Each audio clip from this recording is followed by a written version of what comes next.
तो आगे करते हैं हम question number 12। Show that the relation R defined in the set A of all triangles as R. हमें कोई रिलेशन डिफाइन है किसी सेट ऑफ ट्रायंगल्स में।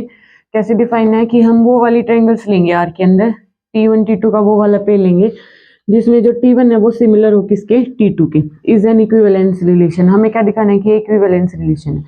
तो इसके लिए हम क्या करेंगे, ये मान लिया हमारे पास क्या है, एक सेट T1 है और T2 है, ठीक है, और ये एक दूसरा सेट जो T1 और T2। ओके, तो अब हम क्या करेंगे कि जो ये T1 है ये इस T1 के सिमिलर भी हो सकता है, T2 के सिमिलर भी हो सकता है। ऐसे ही जो हमारा T2 है, जो हमारा T2 है वो इस T1 के भी सिमिलर हो सकता है और इस T2 के भी सिमिलर हो सकता है। तो हमारे पास रिलेशन में कौन कौन से पेयर आ जाएंगे, हमारे पास आ जाएंगे क्या कि T1 T1 से भी रिलेटेड हो सकता है, T1 T2 से भी सिमिलर। ओके, ऐसे ही T2 है वो T1 के साथ सिमिलर और T2 है वो T2 के साथ सिमिलर। ये हमारा क्या है, रिलेशन डिफाइन हो गया।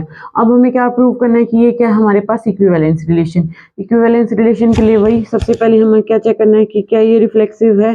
तो रिफ्लेक्सिव के लिए हमें पता है, हम क्या चेक करते हैं कि क्या हमारा जो ए का पेयर बन रहा है वो आर के अंदर बिलोंग कर रहा है या नहीं। तो यहाँ हम देखेंगे क्या कि जो हमारा T1 है वो भी आर से बिलोंग कर रहा है और जो T2 है वो भी हमारा आर से बिलोंग कर रहा है। ओके, तो ये हमें रिलेशन डिफाइन था कि वो वाले पे लेने जब T1 हमारा क्या हो, सिमिलर टू T2।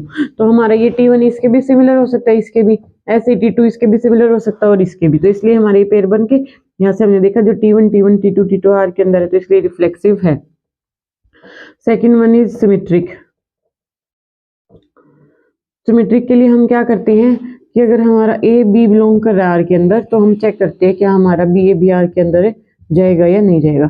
ओके, अगर मतलब ज़्यादा मार्क्स में क्वेश्चन आता है तो आपको ऐसे ही हर एक बात खोल खोल के लिखनी है कि पहले हमने ये कंडीशन डिफाइन करी है कि A B belongs to R और बी ए, ठीक है। अब हम इन आर हमारे रिलेशन के अंदर क्या है, अगर हमारा जो T1 T2 आर के अंदर बिलोंग कर रहा है, ठीक है, तो वो क्या इम्प्लाई करेगा कि जो हमारा T2 T1 है वो भी आर के अंदर है या नहीं है, ठीक है। तो हम चेक करते हैं अगर T1 T2 है तो हमारा T2 T1 भी है, तो इसलिए अब ये भी आर के अंदर आ गया। तो इसका मतलब this relation is symmetric. This relation is symmetric, ऐसे लिखना आपको एग्जाम के अंदर। ओके, हाईलाइट मतलब ब्लैक पेन से हाईलाइट भी कर सकते हो आप। नेक्स्ट जो हमारी लास्ट कंडीशन होती है वो क्या होती है, ट्रांजिटिव के लिए। जो हमारी थर्ड कंडीशन है इक्विवेलेंस रिलेशन के लिए वो क्या होता है, ट्रांजिटिविटी। ट्रांजिटिव के लिए हम क्या चेक करेंगे, ट्रांजिटिव के लिए हम क्या चेक करेंगे,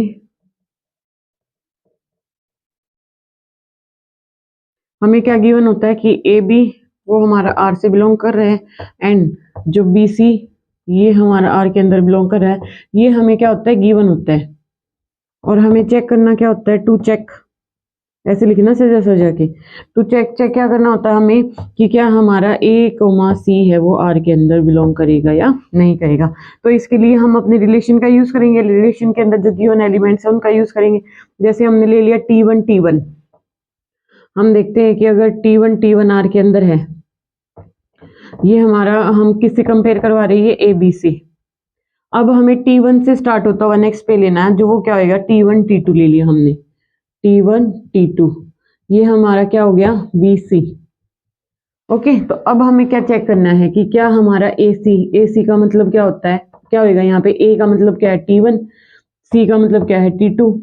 क्या हमारा T1 T2 आर के अंदर है, हाँ है बिल्कुल ऑब्वियसली।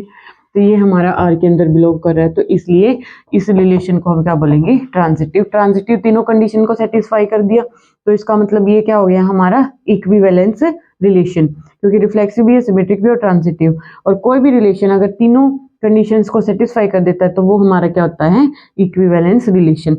आगे थोड़ा सा और दिया हुआ इन्होंने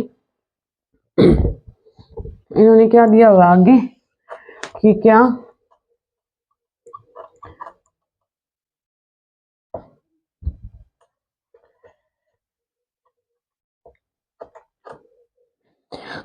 आगे दिया उन्होंने कि हमें क्या consider 3 right angle triangles T1 with side की। हमें 3 राइट एंगल्स ट्रायंगल की साइड्स दी हुई है, क्या है, फर्स्ट की 3 4 और 5। ओके।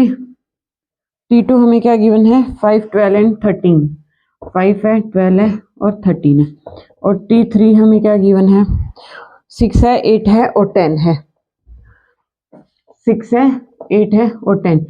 ये हमें देखने से ही पता चल रहा है वैसे तो कि ये ट्रिपलेट होती है, मतलब ये राइट एंगल ट्रायंगल है। राइट एंगल ट्रायंगल के ट्रिपलेट का क्या मतलब है, कुछ बच्चों को नहीं पता होगा, उनके लिए बता देती हूँ।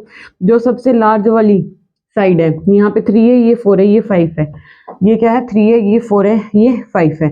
तो जो सबसे लार्ज वाली साइड का स्क्वायर है वो किसके इक्वल होएगा, स्मॉल जो दो और छोटी साइड्स है उनके स्क्वायर के इक्वल। ठीक है, अगर ये स्क्वायर नहीं लेते हम तो इसका स्क्वायर रूट आ जाता है।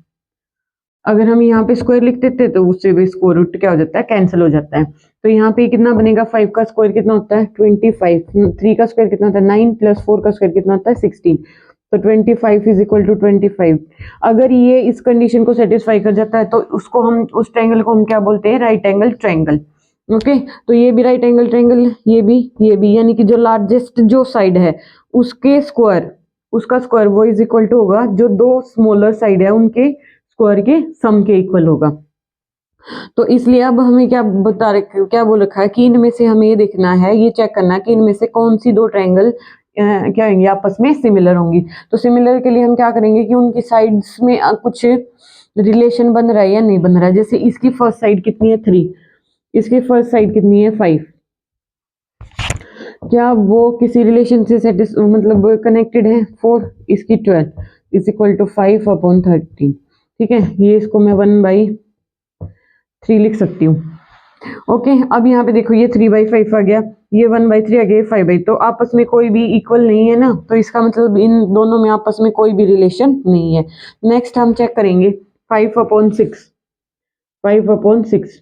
तो यहाँ पे हम क्या बोल देंगे कि T1 is not similar, similar का ही साइन होता है, नॉट सिमिलर, या लिख देंगे not similar to T2।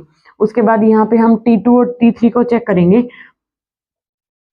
Okay, ये आपको पूरा लिखना है ऐसे एग्जाम में, एग्जाम के पॉइंट ऑफ व्यू से लिख रही हूँ मैं, नोट्स बना रही हूँ तब भी। यहाँ से हम क्या करेंगे टू चेक कि T1 और T2 सिमिलर हैं या नहीं है। तो यहाँ से हम बोल देंगे T1 is not similar to T2, not similar to T2। Okay, next हम चेक करेंगे क्या,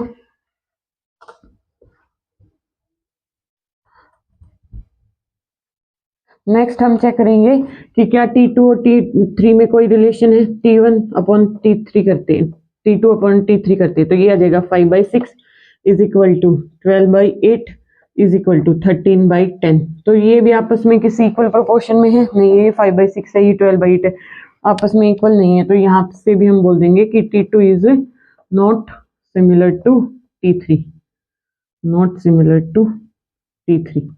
ओके, लास्ट अब हम चेक करेंगे क्या, हमें देखना है कि क्या इसकी साइड्स, किसी की साइड आपस में किसी सेम रिलेशन से कनेक्टेड है या नहीं। जैसे हम T1 और T2 का ले, T1 और T3 का, T2 और T1 T2 भी सिमिलर नहीं है, T2 T3 भी सिमिलर नहीं है। अब हम T1 और T3 को चेक कर रहे हैं, तो वो क्या आएगा 3/6 is equal to 4/8 is equal to 5/10। तो यहाँ से अगर मैं इनको कैंसिल करती हूँ, ये 1/2 1/2 1/2, यानी कि इन सब का आंसर हमारे पास क्या आ गया 1/2। यानी कि ये दोनों मतलब इसकी साइड्स आपस में कनेक्टेड है। वैसे भी हम यहाँ से डायरेक्ट देख के बता सकते हैं, वो तो डायरेक्ट है, ये आपको लिख के तो दिखाना ही पड़ेगा वैसे भी एग्जाम में। जैसे अगर मैं इसको पूरे को 2 से मल्टीप्लाई कर दूँ, 3 2 6, 4 2 8, 5 2 10, तो हमारे ये आपस में एक दूसरे के क्या है, मल्टीप्लाई में है मतलब, तो इसका मतलब ये क्या होएगा सिमिलर। तो यहाँ से हम बोल सकते हैं क्योंकि ये 1/2 सब में इक्वल आ गया हमारा, तो इसलिए हम क्या बोलेंगे T1 is similar to T3, ये बताना था हमें, सिमिलर टू T3। ओके, तो ऐसे करना आपके एग्जाम में, बिल्कुल पूरा एक्सप्लेन करके मैंने बता दिया। राइट एंगल ट्रायंगल के लिए क्या कंडीशन होती है, लार्जेस्ट वाली साइड का स्क्वायर वो इज इक्वल टू जो दो बचे स्मॉलर है उनकी साइड के स्क्वायर के सम के इक्वल होता है। ठीक है, ओके, ठीक है। तो आपको ये बताना है कि समझ आ गया है नहीं, अगर कोई डाउट है तो आप कमेंट कर सकते हैं, otherwise like share and subscribe करना है। Okay, thank you so much.